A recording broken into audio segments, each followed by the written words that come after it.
Ritual works. Now, it does not just work in the way that many of us already know. I don't just mean magically or spiritually or in terms of worship or in terms of a powerful liturgy that moves us or in terms of something that's just beautiful and art form. That's all true about ritual, but there are ways in which ritual can be deeply transformative, and cognitive scientists are now recognizing this. There's something that a lot of people who have come to my workshops have missed, I think, about how ritual relates to my proposal for ethics. And I want to talk about it. Stay tuned.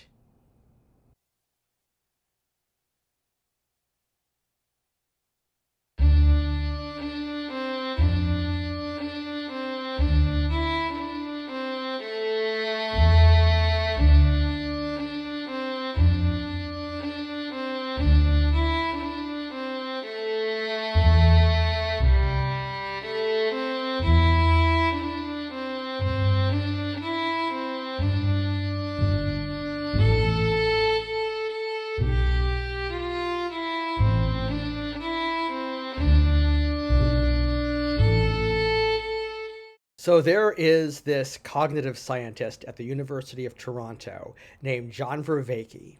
He made my bibliography. I write about him in my book, The Religion of Good. And he actually has this cognitive science theory of ritual, of how ritual actually transforms us, how it actually deeply affects our cognition. And he believes that ritual, spirituality, religion, all that kind of stuff is kind of deeply innate within us. It's part of how we think, it's part of how we cognate. All right. So I want to unpack that and then explain what that has to do with ethics. Basically, there's this concept that he has that a ritual can help get us touch points or get us a firm grip or a handle on certain ineffable mysteries. Now, let me unpack that just a little bit more and help you realize what he's talking about. So, part of his whole theory of cognition has to do with combinatorial explosion and relevance realization. Okay, so combinatorial explosion is any given thing that we're thinking about. Like if we're just gonna like look out the room or look outside or whatever and try to think about absolutely everything that you're perceiving and absolutely everything that's going through your mind all at once. Did you try? I have, and it doesn't work, right? You can't do it because there's too many combinations of things that you can perceive, that you can think about, that you can feel, and so forth. And so if you're dealing with a lot of subjects, like, unless they're really, really tightly constrained subjects, you are going to have combinatorial explosion. And the way that we make sense of things is actually that we find certain things to be salient. They kind of like jump out at us, and other things to be less salient. There's like more in the background. And we also, from there, we make certain things relevant to us. We find certain things to be relevant. Right. And so like gives the example of like the gazelle is trying to get down to the water hole and drink, but does not want to be leapt on by a lion. So the gazelle is going to find, the water to be relevant, any like rustling in the bushes to be relevant, things like that, but not necessarily the whole savanna, because it can't do that, and neither can we. Okay, so when we are dealing with something that's particularly complicated, or even anything that's not really well framed and well, well situated so that we can just use logic. We can't just use logic because the problem is there's too many different things that we could find relevant. And what we find relevant it comes into our logic, and then we'll go out the other side, and our logic will be very different from how somebody else would parse out that logic, because I'm going to find different things relevant than you will. So if we already know the relevance of something, which is, kind of rare, then we can use logic. So he's not throwing reason out the window. He's not saying reason is useless or that we should only use intuition. That doesn't make any sense. Like, of course, it's valuable to do math and to use the scientific method and all that kind of stuff. I mean, he is a scientist. He uses the scientific method. But that works because that works when we already know what our relevance is, right? But when we don't, we have this situation where we need to kind of get a handle or a grip on something. And when that thing is an ineffable mystery, it's something that you can't entirely do justice to by just talking about it. Something that you can't quite grasp in its entirety, can't quite understand in its entirety, or know it's in entirety. It can be kind of like the blind people and the elephant. Now, this is my analogy. I don't think that's his, but, I think you get the point, right? It's like the different blind people in that parable. They're touching different parts of an elephant, and one touches the trunk and it's a snake, right? It says that they think it's a snake, and the other touches a rope and they think it's, the tail, and they think it's a rope, right? Etc. I'm sure you know that parable. And so each one of us is going to have a different take on a lot of different things. So Vervaeke uses the example of justice. Like, justice, like, what is that? Like, we don't really have a completely common conception of what justice is, but we sort of do, right? Like, it has something to do with some sort of balance between mercy and severity. It has something to do with fairness. It has something to do with, like some sort of balance. There's like a plaintiff and a defendant. There's some sort of, or there could be, potentially. And we're trying to weigh, two sides of the issue. There's something to do with, I cannot make a unilateral decision. I can't just, decide that it's just to hurt you because you hurt me. That's not justice, it's vengeance. But at the same time, like we don't want people to just be able to hurt each other with impunity. So, there's this whole thing there, right? And justice should not be prejudiced. It shouldn't, assume that somebody's more likely to, be violent than another person based on, some identity thing or demographic thing. So in Western culture, we have this statue, right? The famous justice statue, like she's holding scales and she's blindfolded and she holds a sword, right? And all of that iconography means something.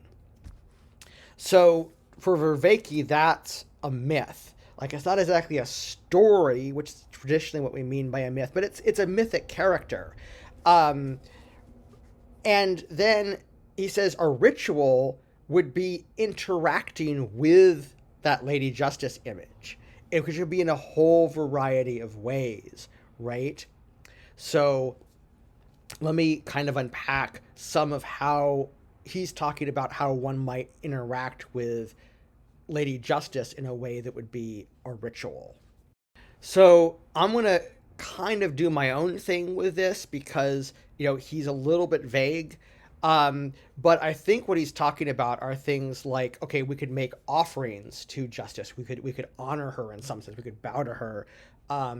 We could like kind of bowing, we sort of submitting to the justice, the rulings of the courts and the justice and stuff. We could, kind of, offer incense to value her and make her sacred. We could become her, like we could put on a Lady Justice costume. We could wear a mask and a robe, and we could hold a scale and hold a sword and have somebody blindfold us or blindfold ourselves, right? And we could be in a ritual space where somebody comes up to a station in which somebody is dressed as justice, and they maybe, give a little speech or something like that. There's all these ways we could do it. We could put the justice card from the tarot deck on our altar or do something with that. We could, etc. Right? You get the idea. So, you all know ritual. I don't need to unpack how ritual works. The point of all of this is that for Vervaeke, you're getting a grip or a handle. Like, see this bottle, like he literally uses this visual aid. Like, I'm getting a grip on that. I'm touching it, right? And so it's like the blind people in the elephant. We're getting multiple touch points on this justice thing that we're trying to understand, that we have trouble understanding.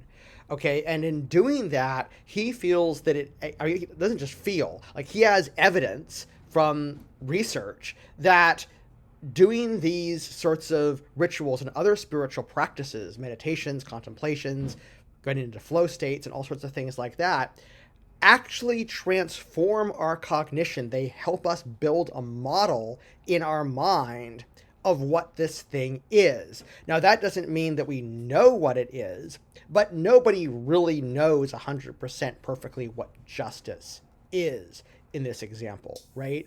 Like there, you can't just sort of go, it's not like math or science where you can just sort of like define what that means.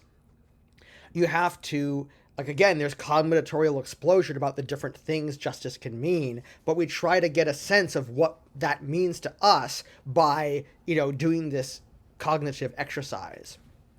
All right. And this is all important. Vervaeke is actually looking at ritual and spirituality and religion and so forth, spiritual practices, in a very deep way and also in a very positive way. Like, he thinks that these things are actually really important. And obviously, there's problems with religion, like you can have religious wars and all that, and he recognizes that, okay? But he's talking about these spiritual practices and why they work. All right, so what this means is that a ritual to justice works, and not just to sort of like, manifest justice and, all the things that we're usually doing with it, not just to like initiate somebody into the mysteries of justice. Like, that a part of it. But see, he's talking about, like, this is almost like a way of thinking. It's a way of cognating. And this is something that he calls participatory knowing, as opposed to propositional knowing. And he's critical of modernity and the age of reason because it emphasizes propositional knowing, like making a proposition, like a logical, like a philosopher would do. And he's saying there's nothing wrong with that. Like, he has a PhD in philosophy. He uses philosophy, but it's ignoring the participatory. So the participatory is when you participate in the thing you're knowing. You know it because you participated in it. Like, you know the dance because you danced it, right? That kind of thing. So you kind of know justice. You don't really like absolutely know justice, but you get sort of a sense. You model justice in your mind because you participate in it. You interact with her. You become her, you meet her, you talk to her, you honor her, you sacralize her, you bow to her, you show homage to her, right? All those things are ritual acts that help us relate in a participatory way to what justice is. So, what does that have to do with ethics? I think I've already given you a hint, but this is obviously not just applicable to justice. It's applicable to all sorts of things, particularly these ineffable mysteries that really defy reason, but we can get grips or handles on them through this participatory knowing process. And Vervaeke thinks that a ritual is one really good way to do this. Okay, so when we're talking about ethics and the goodness, we can use ritual to help us there as well as other spiritual practices. So what I've argued in my book is that the good is an ineffable mystery. The reason why all these rational philosophical approaches have failed is because they are too they aren't actually getting at what the good actually is, because they're trying to use propositional knowing rather than participatory knowing. And the problem is that we have combinatorial explosion about what each person's perspective is on the good. Their perspectives come into that. Assumptions in mean radically different conclusions out. And the philosophical approaches that we have available to us are just not up to the task of dealing with the combinatorial explosion in a way that makes relevance realization happen so that we can actually agree at some level on what it means to be a good person. That's why that fails. But my whole approach in my book is the concept that ritual and other spiritual practices help us get at this ineffable mystery, which is the good. It helps us get at the good as a whole, and it also helps us get at like kind of pieces of that mystery, including things like justice, or I've also given the example of liberty, various virtues, things like that. Okay, and so the thing is that I'm not just recommending ritual and spiritual practices like ecstatic experiences just out of some nebulous, woo-woo concept that I just think it will work. There's real cognitive science behind what I've said in my book, all right? And this real cognitive science actually shows us that there's experimental evidence that these things will actually help us to model what goodness is. And it will do that in a way that I believe will help us centralize. So you may ask, well, how will it help us centralize? I mean, sure, I get the idea that it will help us clarify our own perspective on certain subjects, or have a deeper understanding of what we think that subject is, or how we understand that. How will it help us centralize, Ivan? Well, I'll tell you. Like, first of all, like, obviously we're not going to totally agree, because there is no point, there's no algorithm for ethics, and there's no point at which we're going to get to some place where we could say, this is exactly what it means to be a good person. There's always going to be some sort of mystery around that. But how do we come to some sort of centralization, not necessarily agreeing on everything, but something where, there's sort of a bell curve of opinions about ethics, and most of us kind of feel more or less the same way? Well, first of all, I've framed this in terms of universalism.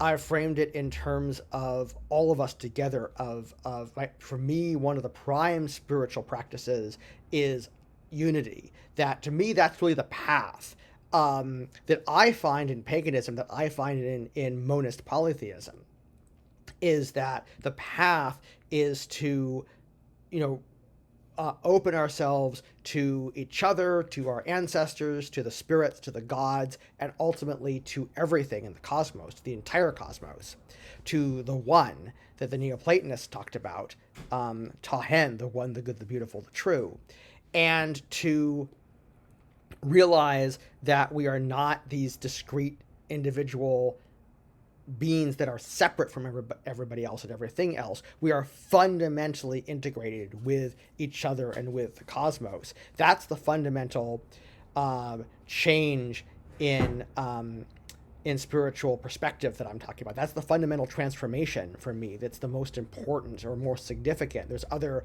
transformations kind of inside that you can have that will help with this, but that's the main one for me. And I think what that means is that anybody who practices what I'm advising in my book is going to be oriented toward unity. We're going to be oriented toward universalism, not selfishness, not tribalism, like in the sense of nationalism or something like that, but the whole world together as one. But the other thing that Vervaeke clarifies is, see, for the past several decades, I think a lot of us have been thinking in terms of subjectivity, and that is in contrast with objectivity. So the older modernist um, conception from the Age of Reason is this objectivity thing. Well, okay, that doesn't work because we know that we have different perspectives. Particularly in the humanities, particularly in questions like what's right and what's wrong. Maybe not, maybe there's maybe if you're a scientist or something, okay, fine. Um, Although Vervaeke actually points out some problems with that as well. But the problem is, this is Vervaeke here. Um, Subjectivism doesn't actually work any better. It recognizes something different, which is perspective, but it fails to recognize that there's a reality out there that we're all trying to get touch points on. So he points out that one thing that the subjectivity um, theory does not account for is the observer, right? You have to have an observer. You cannot have a perspective without an observer, right? But what that implies is that the observer is real. There is such a thing as a reality, which means that there are actually facts. Whether we can know those facts is a different question, but there are actually, like hard facts about a real world that observer is actually in and that the observer actually is, right? And from there, the observer has a certain vantage point, a certain perspective. That's all true. But so the problem is that neither objectivity nor subjectivity work. He, on the other hand, has coined a term, transjectivity. I'm not going to try to explain what that means because, to be honest, some of this went over my head, and I'm a pretty intelligent, well-educated guy. But my understanding of the concept is that it's like you're relating to something else in reality, right? So yes, we have a perspective, but we're having a perspective on something that's real. Okay, it's not that there's something, that there's something like it can just be anything. Like you can't just decide, right? Like you can't just decide like 2 + 2 = 5. That doesn't make any sense. There is a reality out there that we have a perspective on. So transjective, I think basically his concept is like all these jective endings mean throw. It has to do with throwing. And so transjective has to do with throwing across, like throwing from one thing to another. So you kind of throw like from the thing in reality that you're observing to the observer, and then the observer back to the thing. So you're having a relationship with reality. Sorry. And so that is what we are doing when we are observing. But here's the thing, goodness is real. Okay, it's not like, I think a lot of this subjectivity thing has gotten us bogged down in this idea that somehow ethics is all just relative, it's all just cultural. That's not true. And I've pointed this out in my book that ethics is about relationships among people and among groups, not people and groups. So if your culture tells you that you should punch me in the nose on alternate Tuesdays, that's small consolation to me and my bloody nose. And it's not just that, I have one perspective on goodness. I have one conception of what goodness is and you have another. That's not actually what's happening, because there's a relationship between you and me, and you can't just like cut me out of that. Like if we're from two different cultures, you can't just cut me out of that and call it ethics. So ethics means that you have to figure out some sort of way of being good to me, and I have to figure out some way of being good to you. And there is actually something real there. There's a real pattern. There's some sort of optimization, and it's not just between two people, it's among 8 billion people, or however many people there are in the world, however many sentient beings there are in the world, which is actually way more than 8 billion, because, many of us feel that we should be ethical to animals as well.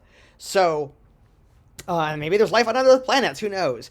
But point being that when we talk about goodness, there is something that's real there. We don't just think, like, again, just like 2 plus 2 can't equal 5, there are certain things that we just, are kind of outside of the bell curve of what makes sense. And it's not a matter of agreeing, okay? It's a matter of understanding how to optimize not just the relationships among those people, that's combinatorial explosion and relevance realization again, but we have to go to a higher level and somehow get at sort of the relationships as one thing.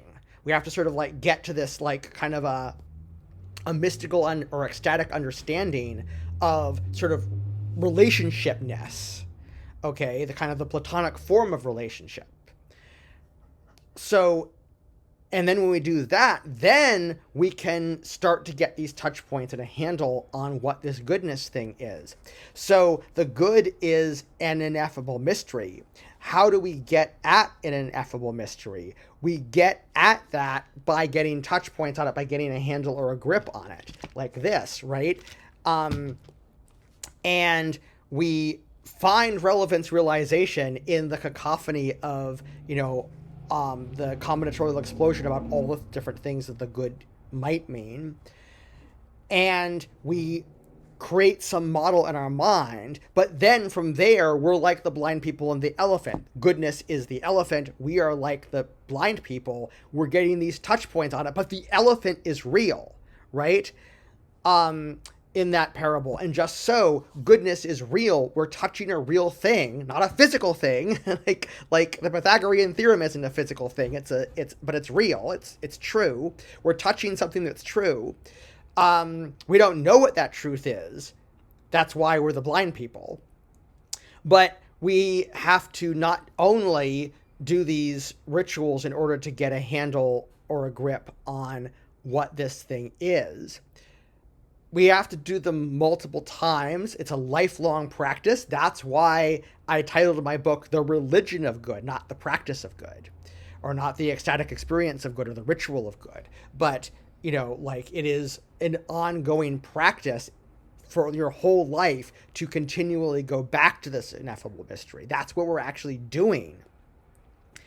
And then, in addition, we need to do that in community, not just with members of our own religion, not just as interfaith, but in dialogue with the other sentient beings in our world, the other sentient beings that we encounter, to try to get some feedback on, what do they think? What is their perspective on this real goodness thing? We need to get, in other words, not a subjective understanding of the good, but a transjective understanding of the good. And it is my belief that that's how ethics actually works.